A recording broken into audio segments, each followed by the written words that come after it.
Filipino future, this nation shall be great again.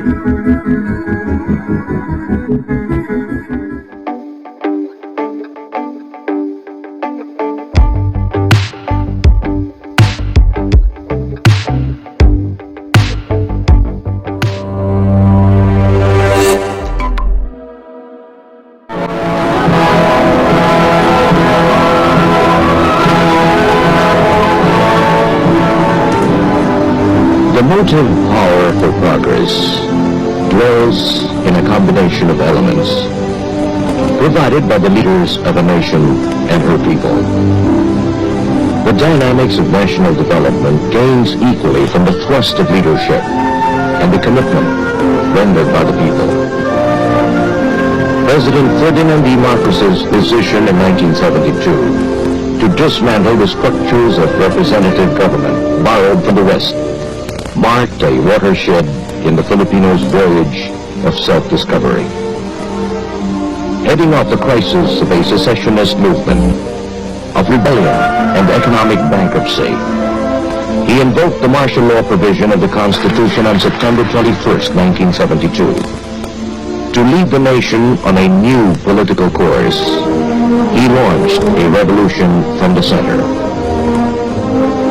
Proclamation 1081, which embodied a program of reformation for Philippine society, was a radical and far-reaching decision by one man to recast the destiny of the Filipino people. And was not for one man.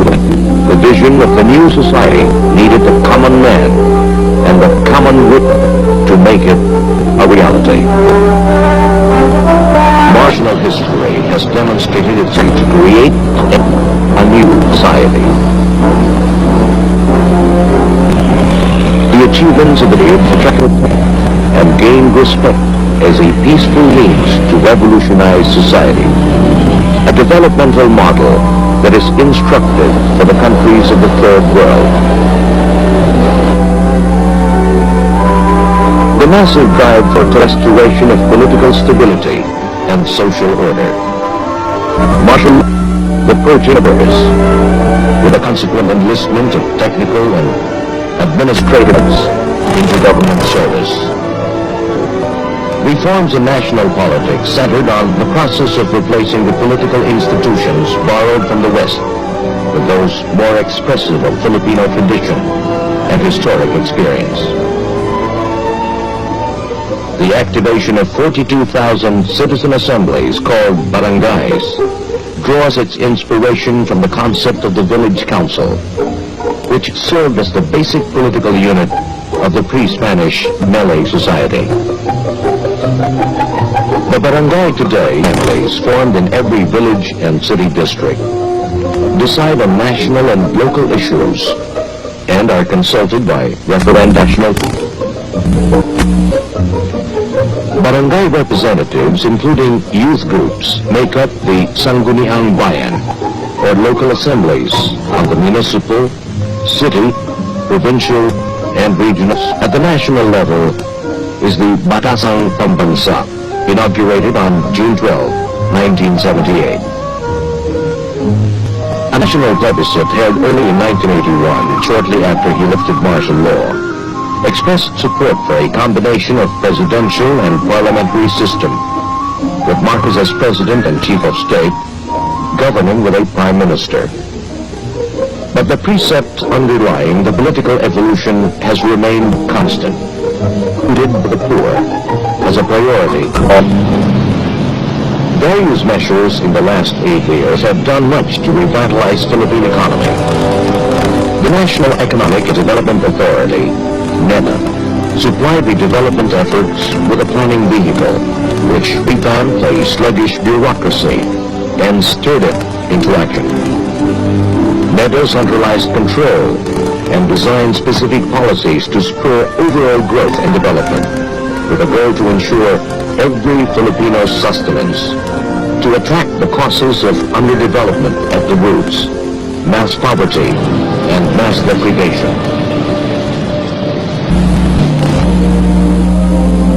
The period from 1972 saw a significant redirection in the Philippine import-export pattern. Exports and traditional trading partners has given way to diversification of goods and the opening of new markets.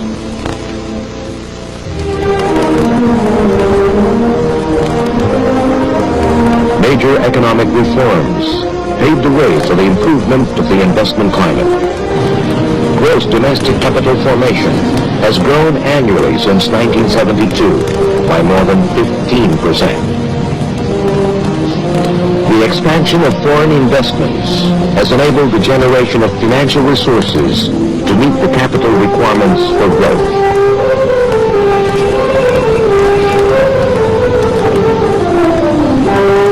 Economic policy has made foreign investment an instrument for progress, setting as priorities the numerous development projects designed to stimulate the economy's growth, as well as disperse industries in the rural areas, generate employment opportunities, encourage the growth of small and medium-scale industries.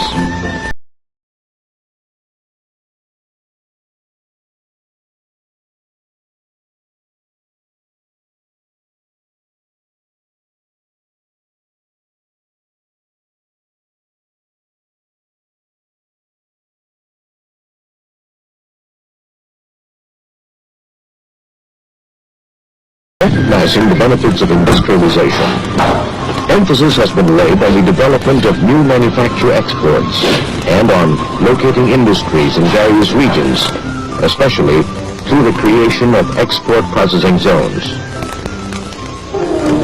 The industrialization policy has been boosted by an accelerated energy program, which includes the intensified exploration for oil and gas and other hydrocarbons, and thus confronting the problem raised by the energy crisis.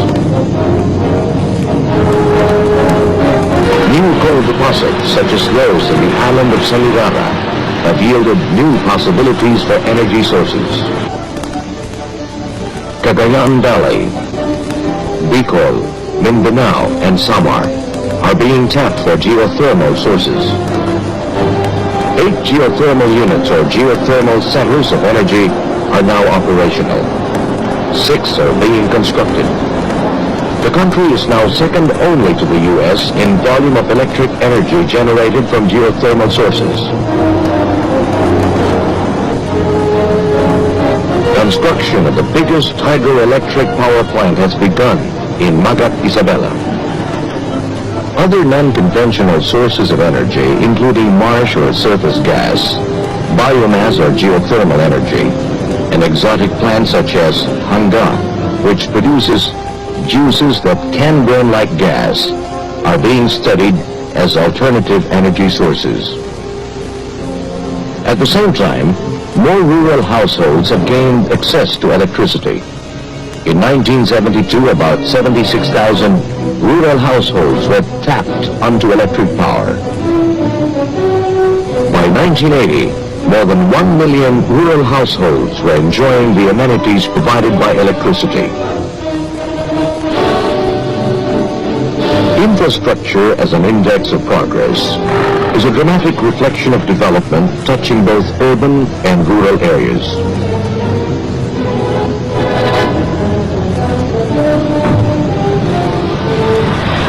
A network of highways, bridges, and ferries link the archipelago from north to south.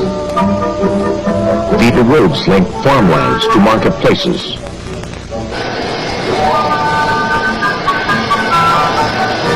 Improved port facilities have eased travel and transport by air and water.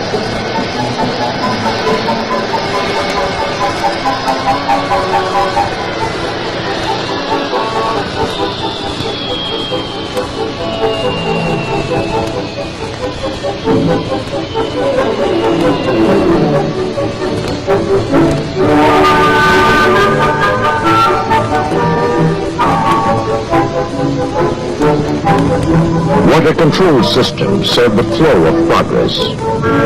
Dams provide hydroelectric power and make fields more productive through irrigation. No single act of the Marcos presidency has had more far-reaching impact and popular acclaim than its decision on September 26, 1972, to declare the entire country a land reform area. In that decision, he terminated the enslavement of the poor tenant farmer to a bondage of centuries by granting him ownership of the land he tilled. Ownership has not only meant a new dignity, but has also made the small farmer a productive and useful member of society. In line with agrarian reform, the President has propelled the country toward a revolution in agriculture. Self-sufficiency in rice is one shining symbol of the massive increments in agriculture and livestock production.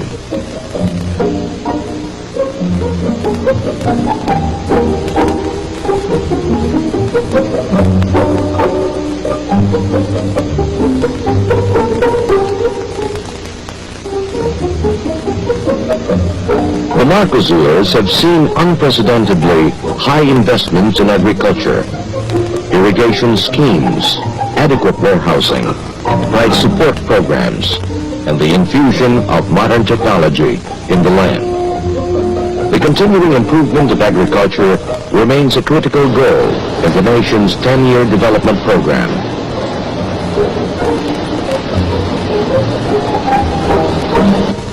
Primary health care programs, supported by the increase in the number of hospitals and rural health centers, have improved health conditions in the country. Nutrition programs which integrate various approaches of food assistance and nutrition education have battled to overcome malnutrition among children.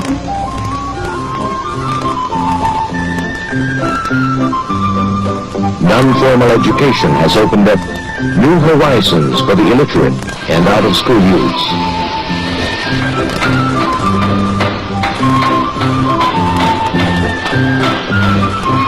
To assure the steady stream of productive opportunities, the National Employment Strategy has mobilized resources to create new job opportunities through skills training and the development of labor-intensive enterprises. The program targets families at a lower 30% of the income ladder. Under the new society, the workers' purchasing power have been propped up by minimum wage legislation to help redress the effects of inflation on the working class.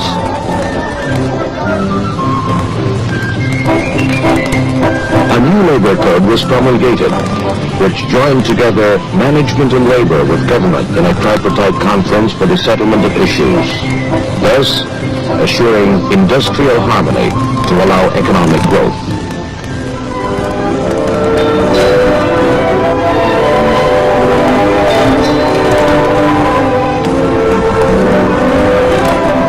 The headlong rush for economic advancement did not overlook the totality of man and his felt needs. Along the political and economic revolution, the new society launched a revolution in human settlements, awakening Philippine communities to an awareness of their potential as self-sustaining units of society, aided by a concerned and caring government.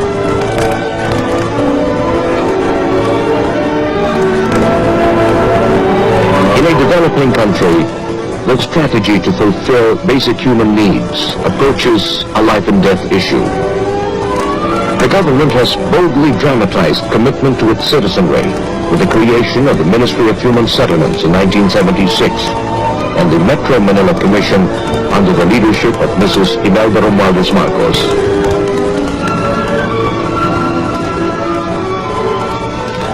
A program called BLISS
The new society has never failed in the recognition of man's spiritual and emotional needs, in the creation of an environment to enhance the full expression of national arts and culture. To enhance the Filipinos' understanding of the national soul, museums showcase the works of painters and sculptors and preserve for posterity the heritage of centuries. The cultural renaissance, due primarily to efforts of Mrs. Marcos to popularize the arts and improve the status of the Filipino artist, combined with an upsurge in nationalism, has brought about the flowering of indigenous arts, particularly music, drama, and folk craft.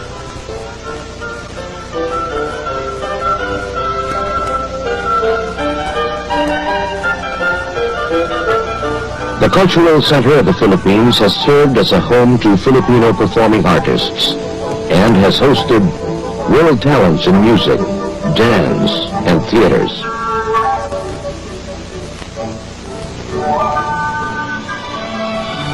A most dramatic aspect of the new society is the respected place that the Philippines has gained in the Assembly of Nations.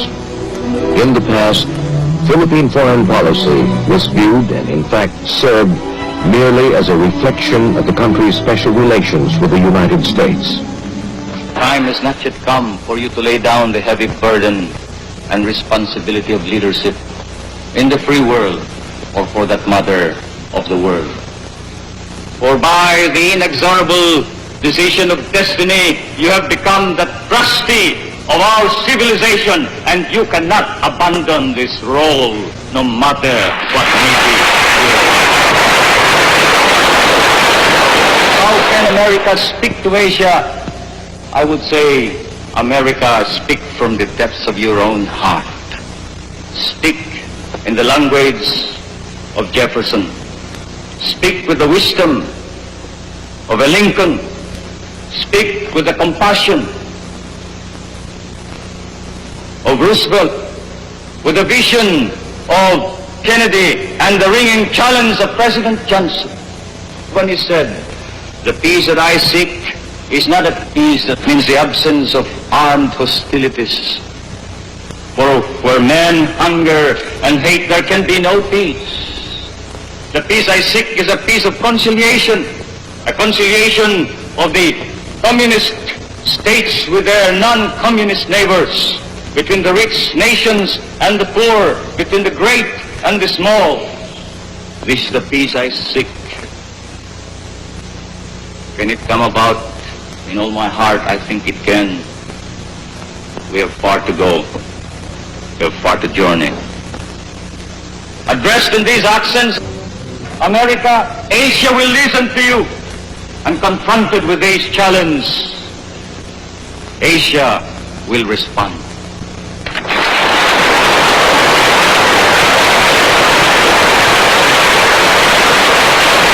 When I went to Arlington Cemetery, it was raining, and I was reminded of it being many days you stay in a foxhole, the water up to your knees, and wondering how many boys of my age, and I was a soldier, were now in foxholes doing the same thing, eating and sleeping in the foxhole. And then, as I saluted the tomb of the unknown, one thought entered my mind: there, but for the grace of God, lies I. When I went to the U.S. Congress, I kept telling myself, these are hard-headed politicians. You make your appeal, but make it short and make it an objective, dispassionate appeal. But it didn't come out that way. I did feel it was a little emotional. But the most painful feeling that I had is that which I felt when I talked to my former comrades in the war. For they scoffed at our medals and laughed at our scars. Especially one particular scar that I bear with pride. With as much pride as any decoration that has been granted me. A scar from a wound I received in attempting to save the life of an American comrade. "Where is your American friend now?" they asked me. "He is dead, and with him have died all our dreams." Yes, he was my American comrade. And he was a blood brother, for he fought in my native land. We were surrounded, as often we were. We had to break out. And in breaking out, I saw him fall and try to crawl to safety. I returned to him only to fall beside him, the blood of Filipino and American commingling in Philippine soil. As I cradled him in my arms towards the foxhole, he said, "I die, but go tell them back home, you who will live. Tell them that I die with only one regret, and that is that America has failed us. And the Filipino that I was, as if I could retrieve him with my words from the hands of death, answered him with confidence. As I said, no, America does not forget, and America will not fail." Many years have passed since then. and time should have muted the tone of confidence, and the tyranny of circumstance should have eroded this memory. But today, I still say, as I have said to my people, no, America is just. America does not forget. America will not fail us. Thank you.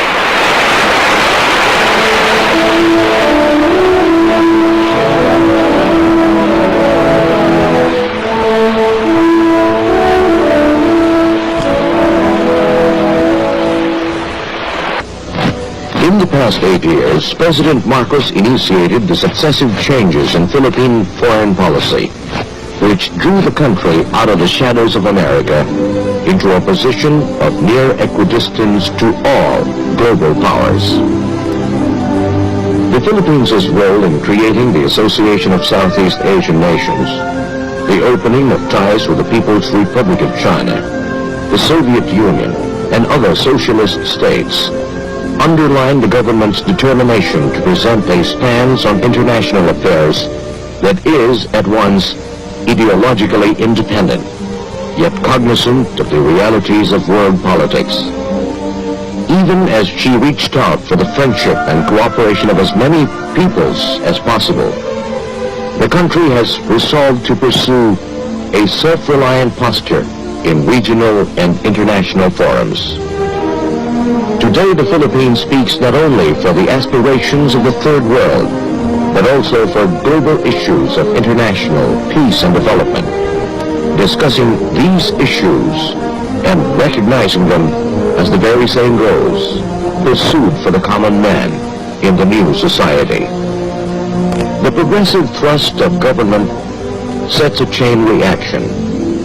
Government programs committed to human growth allows the individual to act within his environment and area of concern, and the interaction with his fellow citizens binds self with the community, reaching out beyond himself for the greater good of the nation. It is from such individual commitment, manifested through positive action, that a nation's leaders gain strength and direction.